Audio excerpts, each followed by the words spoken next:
You sound like you just woke up, but it is early. How are you? I'm good. How are you? Yeah, I'm very good. Where are you? I'm in Philly right now. You're in Philly. You're going to Boston today, I think, right? Yes.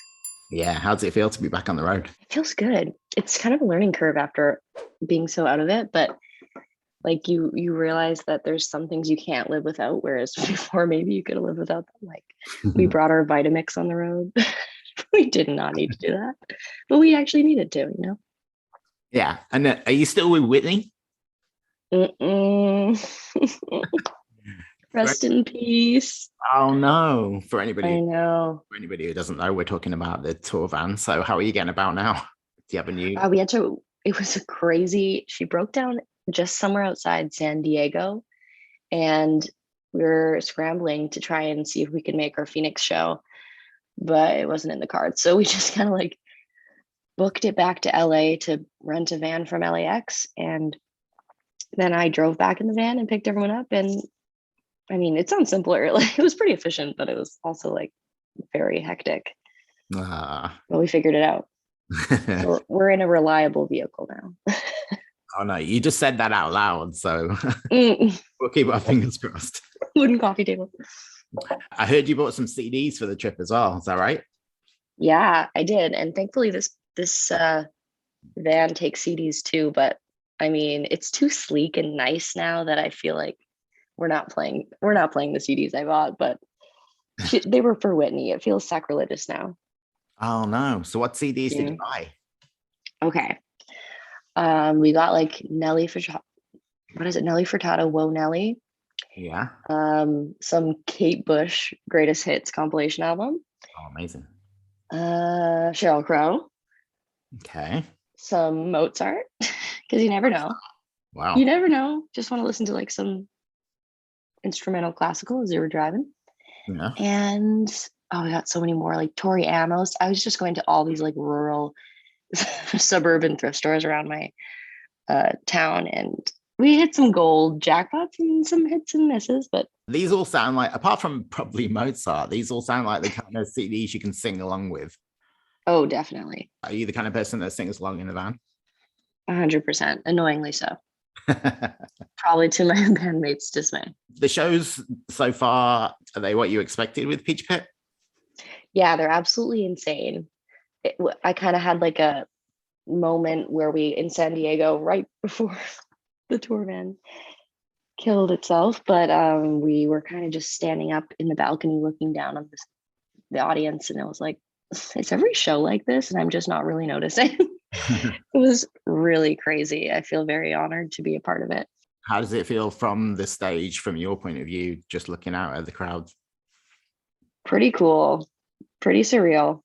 I mean, there's still, you can't really, I can only see like maybe 1/6 of the crowd from the stage. Hmm. But even that is like, whoa, why are you guys here? Because obviously a lot of people know you from your social media, and some people find you on social media that don't even know about your music, I guess. Yeah, totally, maybe. And are those people turning up at the shows to see you or to hear the music? I think it's a mixture of both. Sometimes I'll get messages written on people's phones that are like, I've been watching you on YouTube since 2016. I didn't like, and I just came to the show. And I'm like, cool, cool, cool, cool. But it's kind of hard to miss. I think they'd have to really not be paying attention to not know that I do music at this point. Yeah. Maybe a few years ago it would be like, oh, whoa, what? But now it's pretty much integrated fully. It's like a nice balance on there. Is it difficult when you're on the road to keep up with the vlogging and all that kind of stuff? Yeah, I'm trying to. Um, it is hard. There's so many, like we're just driving pretty much the whole time, and that doesn't make for great content a lot of the time. So it's tough to multi-manage that, but we're trying. I have my camcorder. Of course. Yeah. So what makes the perfect show for you? What is the perfect Haley Blais show? Well, I always get really, even if a show sounded perfect and great and we did our best, I'll always, if I didn't make a great joke on stage, it wasn't a great show for me. So I'd say like if I seamlessly integrated a comedy set with my music set, I think that would be a perfect show. But that's unrealistic and obviously not what anyone is there for. And I never remember any of the banter of musicians that I admire when I go to see them at shows.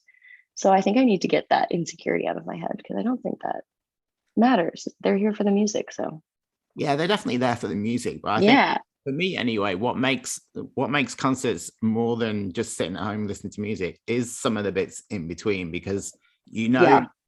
for the most part, that's what's unique about that show, is the little bit of banter in between, and sometimes you get that back and forth with the crowd. Yeah, the personality of the artist as well too. Like, you're seeing them in person, so you want to see what they're like without a song behind their voice. So you're back on the road, but obviously we've had a couple of years where you haven't been on the road. I guess being so sort of consistent online, has that actually helped you during lockdown?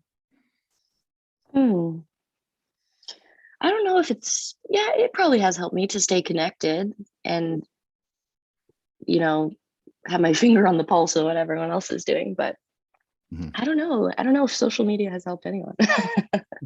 But it must, like you say, you've got that connection, which a lot of people felt very disconnected during that time. Yeah, totally. It's nice to like have that link between continents or countries, and just knowing that someone out there is there for you or listening. I heard that when you were growing up, you said that you didn't listen to any good music. So what were you listening to, and what do you define as good music? I think what I probably meant by that is like, I didn't really pay attention to, now when I listen to music, I really pay attention to like the artistry and the lyrics and the production, and I really let it teach me something. Whereas before, I think I was just kind of passively listening and not paying attention to how I could learn from this artist, or whether or not I was passionate about what they were singing about or anything like that. So I think I was kind of just listening to like whatever my parents were listening to, whatever was like going viral on Tumblr at the time or something. I didn't really have my own unique taste when I was a teenager. I was just kind of listening to whatever. And now I think I've curated something that, like a genre or a taste or a category that I am passionate about. So did that change when you started making your own music? I think it slowly did. Definitely at the beginning, when I was writing really awful songs, like you have to go through that few year period of that, and still sometimes they're duds. But yeah, I think it just slowly, but I don't know. It's hard to pinpoint a point when I started being like caring about it or something. I don't know. When you started making your own music, were there any artists that you were listening to around that time that like kind of inspired the way you went, do you think? Yeah, I do remember listening to Bob Dylan for the first time, or really listening, I guess, and kind of feeling that something was different. I'm like, oh, I really connect with this. I really dig this dude. So probably a lot of folk music, a lot of singer-songwriters. My mom used to listen to a lot of like Carole King when I was growing up. So I think now I'm like, I should have been paying attention a little bit more.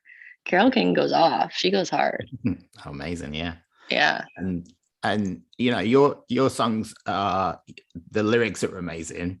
They're a big part of what you're doing. And obviously you mentioned Bob Dylan, and Bob Dylan's not the kind of person that you don't listen to the lyrics. It's all about and Carole King as well, of course. Yeah, totally. What about new music? Do you listen to a lot of new artists? You keep up with the competition? Oh yeah, I think mostly right now I'm listening to contemporary artists. Love Christian Lee Hudson. He's got a new album out today. I was just listening to it. Yeah. A lot of the Phoebe Bridgers adjacent artists, kind of in that world. Big fans of them. At the moment, you're on tour with Peach Pit. If you could go on tour with absolutely anybody in the world, who would you choose? Immediately, I wanted to say Sheryl Crow. I think that would be an interesting tour, and obviously, like, I love her. She's amazing. Why do you think that would be a good fit for you? I don't know if it would be a good fit at all. You just want to hang out with Sheryl Crow. Yeah, I think it would just be fun. Also, Jenny Lewis would be super fun. Jenny Lewis is definitely someone that I can also link back to being a teenager and being like, ooh, I like this songwriter. Who is this? Yeah, she's amazing, and she always looks amazing as well. She's so cool.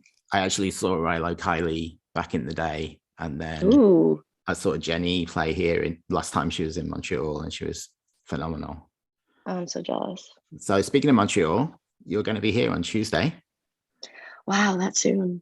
Yeah, Tuesday. It's starting to warm up. You'll be glad to know. Oh yeah, is it snowy? There's still remnants of snow for sure. It's not all completely gone, but my little boy came running over to me the other day, and he's like, "Daddy, I found some grass." It exists. Yeah, it exists. We've seen grass again, so summer is warming up. I'm sure you've been to Montreal a few times, right? Yeah, a couple times. Always so fun. Yeah, any memories of being here? The last time I was on tour there, I was in 2017, I think, or maybe 2018. Time has no meaning to me anymore.